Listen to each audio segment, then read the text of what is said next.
Emma Lucas, take one. Let's go.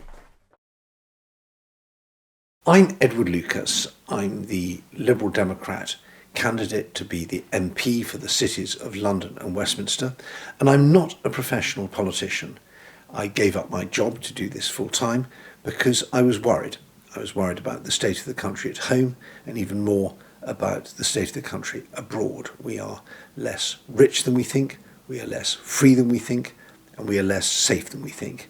And we need to change that right now.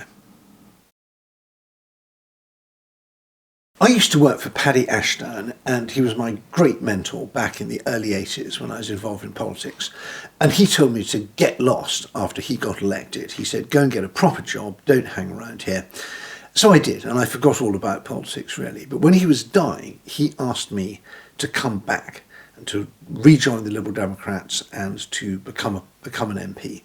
And I said, I don't want to. I've got a job, I'm very busy, I've got all this other stuff going on. He said, that's not the point. We need people in politics who've had a real record of success and achievement from outside. And so that planted the seed in my mind. The most important thing for this constituency and for this country is to do something about the tide of dirty money, which is rotting our political system and our institutions. It's terrible for people who want to get on the housing ladder because it sends the price of housing shooting up. And it's also terrible for our national security because with the dirty money comes political influence. And it's also terrible for our international reputation. Britain is seen as a soft touch, a place that profits from laundering the ill-gotten gains of the worst people in the world. And so that would be my day one priority, would be to write to the new Prime Minister, Sir Keir Starmer, and say to him, make this at the heart, not just of your economic approach, but also of your national security approach. Until we fix the dirty money problem, we won't fix anything else. In a lot of the country, dirty money is a sort of abstract idea. Here in central London, you can smell it coming out of the sewers. And it is so galling for people who think, I can no longer live in the area I grew up in, I'll never be able to afford a flat here. And instead we have affordable housing for billionaires being snapped up by people who've made their money in all sorts of mysterious ways abroad. Often the properties are even bought through offshore companies where you don't even know who owns them. And it hollows out our communities and creates this tremendous sense of unfairness. And of course it's very bad for national security as well, because with that money comes political influence. Door knocking is my absolutely favourite thing, because whenever I feel a bit down about the dreadful state of our politics, talking to the voters is so interesting. They have such well-informed views about their local issues, noise, mess, safety and things like that, and even if I know an area well, I always learn something new. But they also come from such a wide range of backgrounds. We have people from all over the world, so if I want to talk in Lithuanian or Polish or Russian or Czech or some other language, there'll be people who want to, delighted to give me the chance. And also people have had such interesting professional lives, and I get really grilled on economics, and I say, you seem to know rather a lot about this, as I sweat under the pressure of remembering stuff I last did at LSE in the early 1980s, and I say, well, what line of business are you in? And the person says, well, I'm chief economist for a big bank. And I say, that's not fair. But it's great. You get an absolute range of questions, of opinions, of insights. You're constantly on your toes, and it's an enormous privilege to be able to go out and bother people for a few minutes on their doorstep. It's an architectural and historical treasure, and I thought after 40-something years of living and working in central London, I thought I knew it pretty well, and I realised after a few weeks that I had only scratched the surface. The history of the buildings, the history of the street names, the way in which areas have changed over time, have gone from being very poor to being very rich, the traces of old pubs and buildings have changed their use is absolutely fascinating, and it's sometimes quite hard to concentrate on the politics because I'm so busy gazing at the streetscape. Since I became the candidate in September 2021, I've realised quite how precious spare time is, because I don't have very much of it, as I go door knocking every day. But I try and swim in the Serpentine, particularly in the winter. I like it when it's cold. I cycle everywhere. I'm a keen but rather grumpy cyclist. Grumpy because of the behaviour of my fellow cyclists, which I get quite cross about. I walk a lot as well.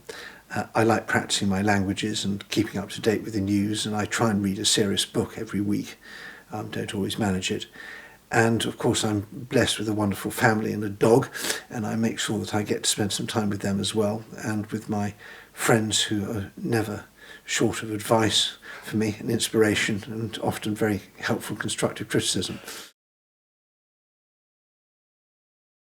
My emails often consist of 3 or 4 words with an automatic excuse at the end saying sorry for terseness.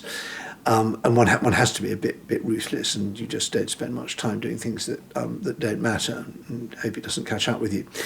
But I think that the different things I do all help each other. So door knocking is actually terrific for the bits of journalism I still do. I write a column in the Times, and quite often for other papers as well. And I feel I'm kept in regular touch with what people are thinking, what they're interested in, and it helps me pitch what I write in a way that I know will be well accepted by the readers, and so that helps.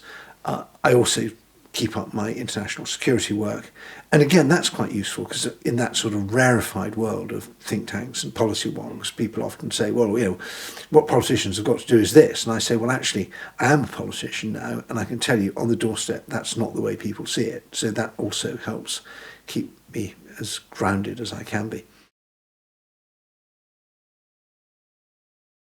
I'm so pleased I didn't spend my last 40 years in politics. I got out, I stayed out, and I learnt a lot about the way Britain works, a lot about the way the world works.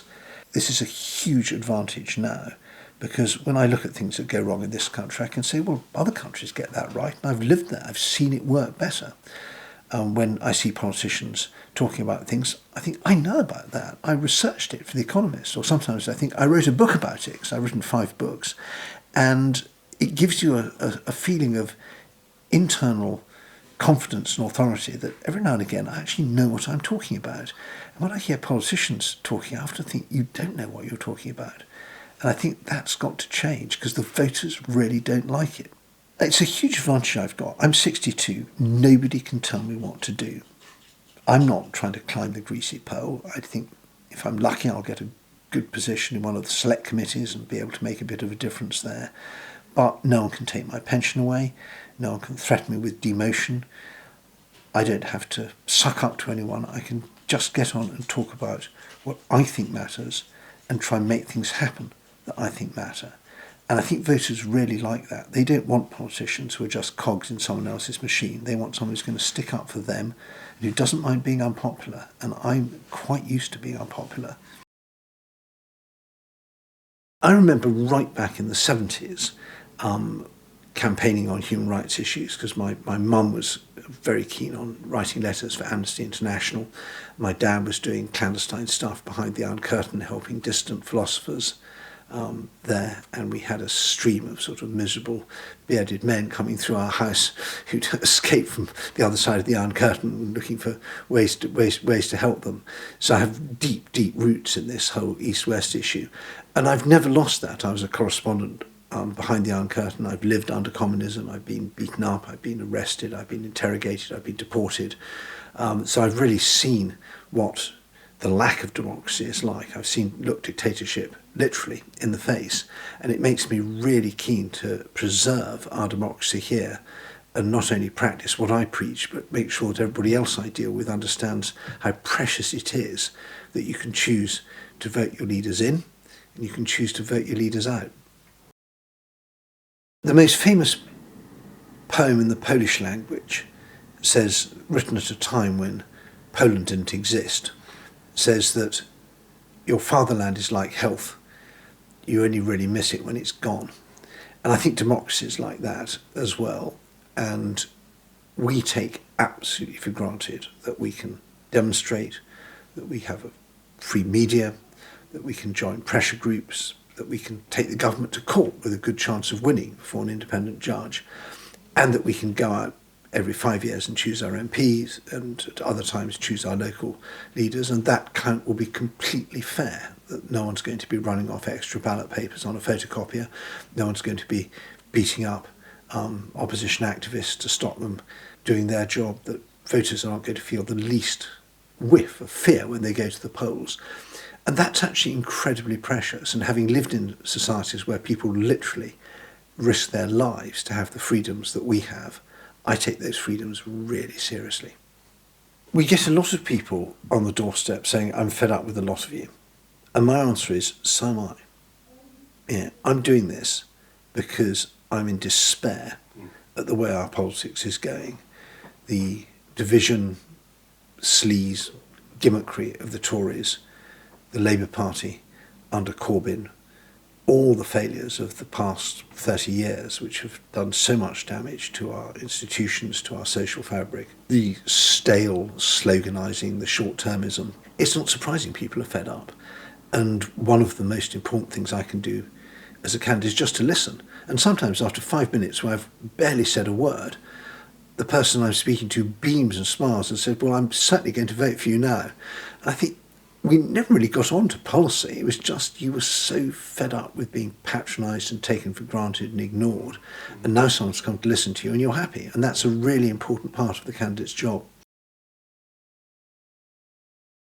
To fix the economy, we've got to get our ties with Europe sorted out. Brexit's been a disaster. It's made us poorer and weaker and lonelier and less popular.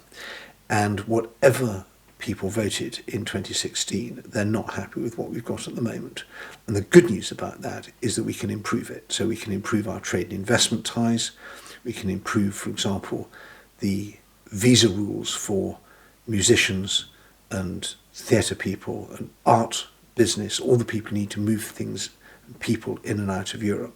There's enormous room for improvement, and the Europeans want that as well. I'd bring the Europeans back into our university system with students paying home fees. That would be enormous down payment on future influence. Educating the next generation of European leaders was one of the most sensible things we did, and making it prohibitively expensive was one of the stupidest things we did. We need to hugely increase our security cooperation with Europe, because Europe's terrified. They're terrified of Trump, they're scared about Putin, they're worried about China, and they realise that Britain, as a really major defence, security and intelligence partner, can really help. So there are all sorts of deals to be done. We've just got to get on and start doing them.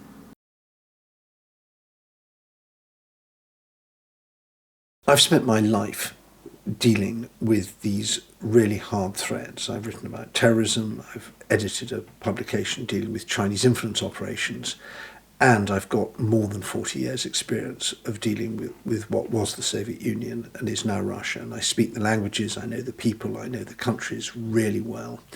And I'm really scared about the unreadiness of this country to defend itself. And that's the first duty of the state. Our army's terribly under strength. Our navy has ships that are unseaworthy. Our Air Force has too few planes and too few pilots for those planes. We have a couple of giant aircraft carriers which are of no particular use. And we don't have any ammunition. So Britain, as supposedly the leading military power in Europe, cannot field a warfighting division on the continent of Europe, or indeed anywhere. And that's a terrible indictment of 30 plus years of failure in our defence planning. Our ambitions have been too big, and our willingness to pay for them has been too small. So that's got to be fixed. And the sooner we fix it, the less expensive it will be. Because what would be really expensive is having to get defence spending up to 5, 6, 7% of GDP, which is what we had during the Cold War. And that will be necessary if we don't solve the European security crisis now. The biggest problem we have is that Russia and China don't take us seriously. Our deterrence, which is the cheapest way of defending yourself, is shot to pieces. We've seen a radioactive poisoning attack in the heart of London. We didn't do anything about that. We had a nerve agent attack in Salisbury. We've had arson attacks. We've had other murders. We've had cyber attacks. And at each stage, our response has been to send a cross press release, sometimes to throw out a few Russian spies, to talk to our allies. But nothing we've done has made the Kremlin or the Chinese Communist Party think, oops, we overdid it there. Ouch, that hurt. Let's not do that again. And it's going to be very expensive to rebuild our deterrence. It would be much cheaper just to maintain it. Ukrainians are not just fighting and dying and losing their limbs and being traumatized to save their own country. They're also doing it for us. And if we let Ukraine lose, the dangers and costs will be incalculable. We must give Ukraine the money it needs to keep going and the weapons it needs to win. We can do that on our own, and we can do that with our allies, but we need to do it now, and we need to do it big. I think that the Europeans are really scared of Trump coming in, and they're right to be, because the people around Trump are not stupid. They say, Europe's big, Europe's rich, Europe should pay more to defend itself. And we've tried doing it the nice way by asking, and it's had some effect. But we're going to turn the pressure up, and that's what's going to happen with the Trump presidency. Now, the problem is that it will take at least 10 years for Europe to be able to plug the gap left if the Americans go. Russia will be ready to attack again in 3 years, maybe 2, reconstituting its army and posing a threat to Finland, the Baltic states, or Poland. And that gap between 2 to 3 years before the Russian threat is sharp and in our face, and 10 years before we're ready to defend ourselves, that's really frightening, because I'm not sure the Americans are willing to bridge that gap. One of the things that I told the Intelligence and Security Committee of Parliament when I was giving evidence to them about Russia is that we don't join the dots. So we have people who deal with disinformation, we have people who deal with dirty money, and we have our security service, MI5 at Thames House in the heart of this constituency, who deal with spies. Now that assumes those categories are separate, but actually they often overlap. So we see Russian dirty money going into information operations which are there to polarize or confuse our societies, and that's directed by Russian intelligence. And that threat needs a joined up response. So one thing I want to push for really hard as the MP for Central London is that we start putting together our intelligence service, our financial supervision, the people who look after the bankers and lawyers and accountants and make sure that they behave properly, put all that together with a national security lens and say Russian dirty money and Chinese dirty money and other dirty money is like an open sewer running into the heart of our system. And we have to plug that right now, because it's not just terrible for our reputation, it doesn't have all sorts of horrible side effects here in London, it's really bad for our national security. Back in the summer of 2018, I was the first witness to the Intelligence and Security Committee inquiry into Russia. This is Parliament's most important committee. It's the only one that gets to see real secrets and quiz spy masters. And I was really honoured to be the first witness. And protected by official secrecy and by parliamentary privilege, I could actually say what I think in a way that I couldn't say in an open interview like this. And I was thrilled to do it, and I was thrilled that the committee seemed to pick up on my suggestions. But then I was really horrified when Boris Johnson, as Prime Minister, stopped the report coming out before the 2019 election, because it would have been embarrassing for the Conservative Party to have the question raised about dirty Russian money going to political donations. And then after the election, he tried to make sure that the report would never come out. And I thought I was witnessing a coup. I thought this is how democracy dies. And that was when I thought I've tried everything. I've had the best jobs in journalism, I've written books, I've given evidence to Parliament, I've done all these things. Let me try taking it to the voters. The line that goes down really well on the doorstep is, I don't want to be in a country that's run by the dodgy rich, for the dodgy rich. And voters have a very profound sense of injustice and of deceit. They think we're being lied to. There's stuff we're not being told because rich people have lawyers. There are decisions that are being made because of behind-the-scenes pressure. And we don't like that. We want this country to be run for us, for the voters, for the citizens, for the people who live here, not because some shadowy figure has given an enormous amount of money and made some friends somewhere in politics, or maybe is offering somebody a job when they come out of politics. And the result is this country isn't run for us and by us. It's run by other people in their interests. And the voters really hate that. Ed Davies said at our York Spring Conference, Britain has to be back in the heart of Europe where it belongs. And I couldn't put it better. We are actually still a European country. I would never say I'm going to Europe, I'm going to the continent. This constituency is profoundly connected to Europe in terms of people's businesses, whether it's finance and professional services or the creative industries, all the other things that people do in their professional and personal lives. And the cost of Brexit's been horrible. It's been horrible. One level, people wanting to take their pets to the continent.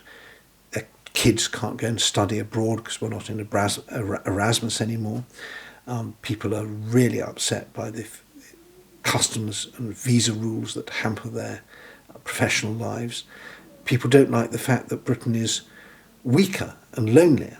And most of all, people don't like the fact we're poorer because trade and investment and jobs and wages and productivity and all these things have been hit by Brexit. So I don't think we can get back to the EU in one jump, and I think that the great deal that we had before 2016 is gone forever. We'll never get that again, but we can still do other deals, and the time to start is now. The first thing that I would say to the new government when it comes in is get going on Europe. Things in Europe have changed as well, and I don't think, we got Brexit wrong, but actually I think the Europeans got some things wrong as well. I think they could have given Cameron a better deal before the referendum, and they could have negotiated differently afterwards. They've changed their own rules because of Ukraine. They've given Ukraine an association agreement which involves some very important breaches of what was supposed to be absolutely iron principles. And if they did it for Ukraine for excellent geopolitical reasons, they can do it for us for excellent geopolitical reasons. There are deals there to be done. Everyone's calmed down, and nobody is happy with what we have at the moment because it isn't working for anybody.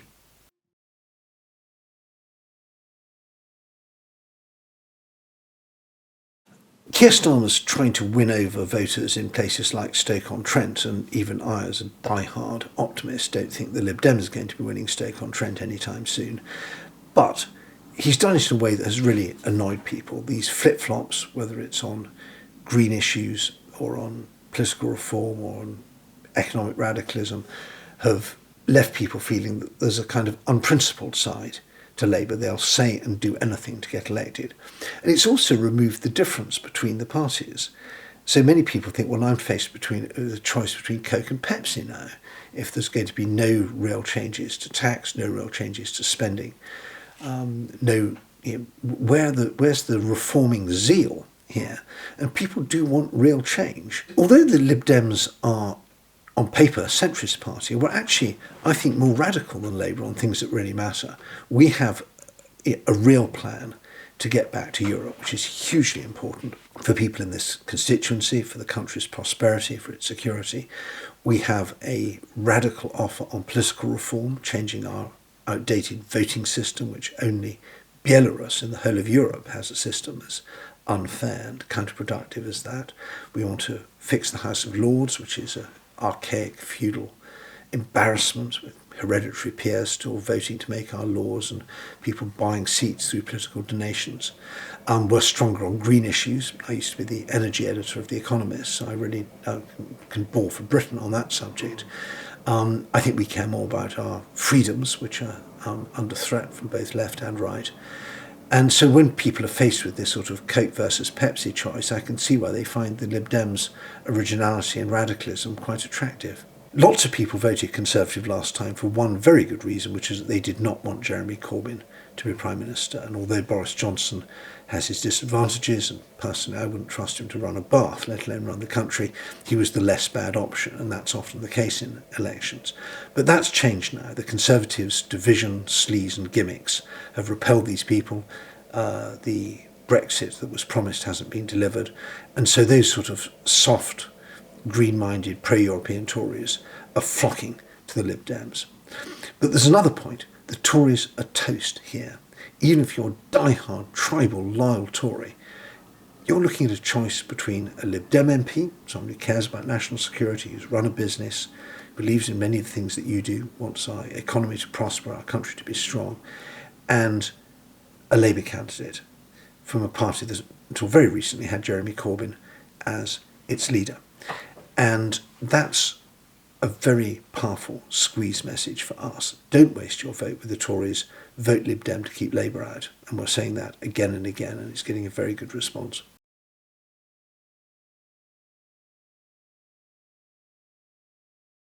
Government should provide the platform on which business can thrive. And when I talk to business owners, they are struggling with government services that don't work. HMRC not answering the phone. Stupid customs rules that means they can't import and export things. We need to have seamless, speedy, efficient digital government in this country. And when people go to a country like Estonia, a place I know very well, they feel they're moving from the 20th to 21st century. They come back to Britain and they just say, why does nothing really work here? And so I think that's the most important thing. I'm not so worried about the level of corporation tax, whether it's 25 or 20 or whatever. What businesses really want is stability and predictability and a background of utilities, public services, public administration that works so that they can get on and do what they like doing, which is new products, new customers, making money. It's for family reasons, sadly, I have a lot to do with the NHS, whether it's visits to A&E, RGP, and the sort of specialist consultant end. And the thing that really strikes me is that the brilliant people in the NHS are working despite the system rather than because of it. And that is so infuriating, and it demoralises them, and we have big problems with staff retention because they say this system is so difficult to work in. Why do I bother when I could work more easily in the private sector or abroad? And of course it leads to inferior care for patients. So there's a kind of silly argument about the NHS has too many managers. The NHS is just not very well run. And I would start with data. Other countries do this. It's not rocket science. We have tremendous pools of data in the NHS, which is a massive national asset. And that's why we did so well with the vaccines and our analysis of what was happening during the pandemic. But on other sides, we just don't join the dots. So I think e-health and huge productivity gains that come with it would be important. We also need a long-term workforce plan. It takes a long time to train a doctor and it's expensive.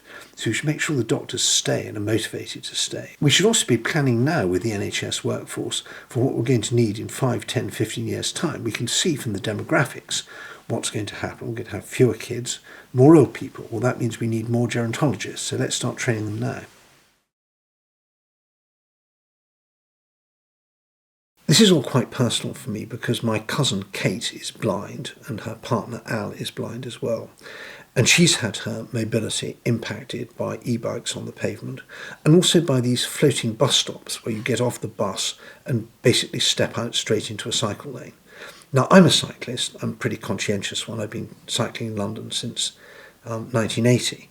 And it infuriates me that my cousin is unable to move around London the way she has the right to do because of inconsiderate cyclists.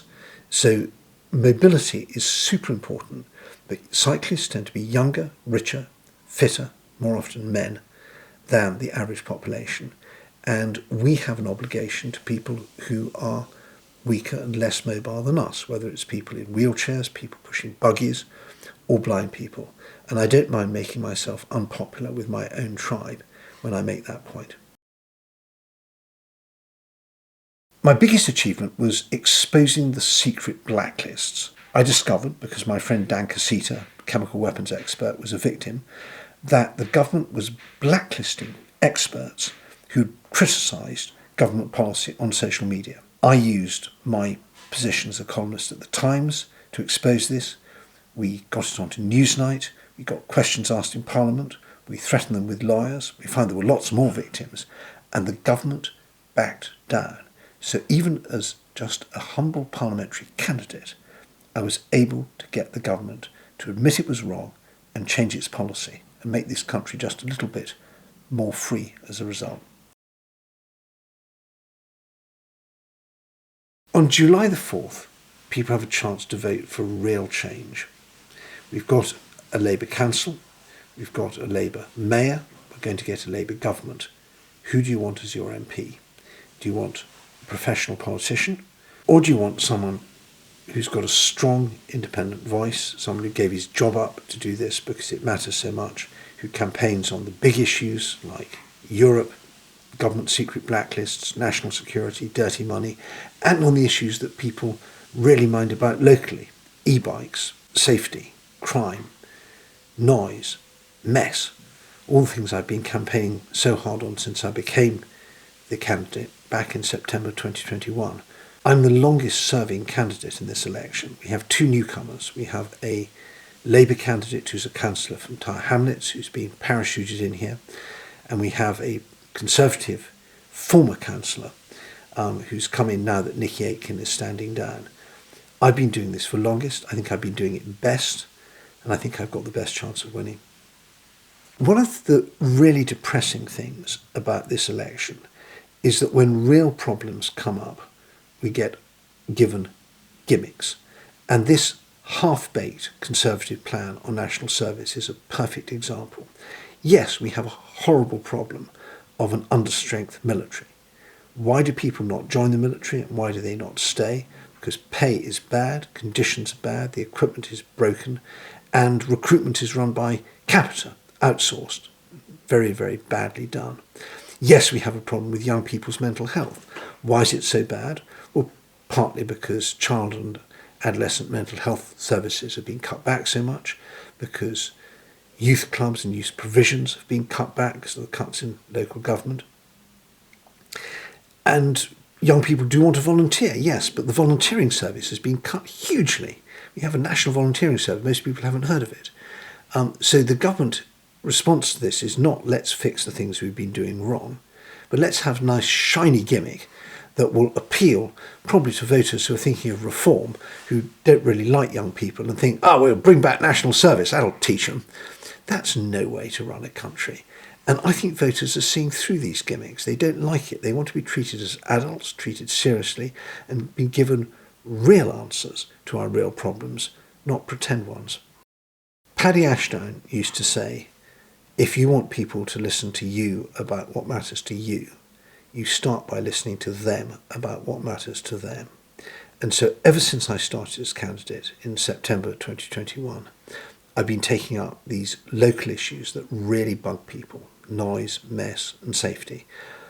I've had a phone box moved that was being used by human traffickers to try and harass women who'd escaped from them at the Marylebone project. I've had the e-bike operators up the number of patrols they have to tidy up parking spaces so that people can get to their cars and get out of their houses because e-bikes are cluttering the pavement. I've pushed for speed limits in parts of London where the cars are using rat runs and going too fast. So I have a long record of picking these things up. Also housing cases, just going to the housing associations and to Westminster Council and saying, here's a problem, you're not dealing with it, get on with it. And so I have casework files that just go back months and months and months, full of people who I don't even know what their political views are. We've never really discussed it. It's my job to be a kind of plumber. I unblock things that have got blocked and I plug things that are leaking. And by doing that, I restore faith in the system because people have complained and something's happened. Hopefully I make the system learn from its mistakes and perhaps they won't happen again. And I've done something to restore people's trust in politics. And if they vote for me on top of that, it's all the better. On July the 4th, you have a chance to vote for real change, somebody who's not a professional politician, who stands up for what he believes in, who knows what he's talking about, and will represent the cities of London and Westminster in a way that nobody else will.